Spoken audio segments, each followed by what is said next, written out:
شب قدر کی ایک رات کو اللہ تعالیٰ نے 1000 مہینوں سے افضل قرار دیا ہے۔ 1000 مہینے کے 83 سال 4 مہینے بنتے ہیں۔ اب جس شخص کی یہ ایک رات عبادت میں گزری، اس نے 83 سال کی عبادت کر لی، اور 83 سال کا زمانہ کم سے کم ہے، اس لیے کہ اللہ تعالیٰ نے قرآن پاک میں فرمایا ہے خیر من 1000 شہر، 1000 مہینوں سے زیادہ بہتر، یعنی 83 سال سے زیادہ بہتر۔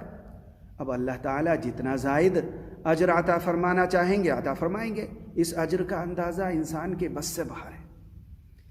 یہ رات رمضان کے مہینے کی راتوں میں سے ایک رات ہے، اسی رات کو شب قدر اور لیلۃ القدر بھی کہتے ہیں۔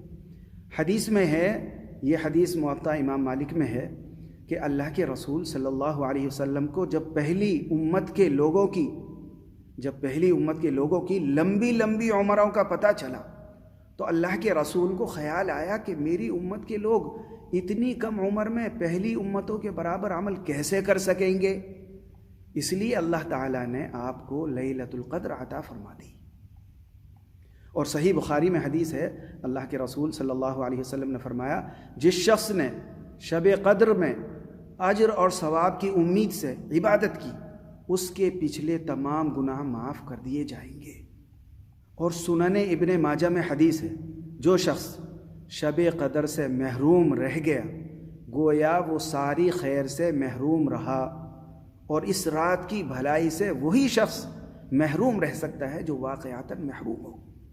اس لیے اس رات میں عبادت کرنے کی کوشش کرنی چاہیے تاکہ اس کی خیر اور بھلائی سے ہم محروم نہ رہیں۔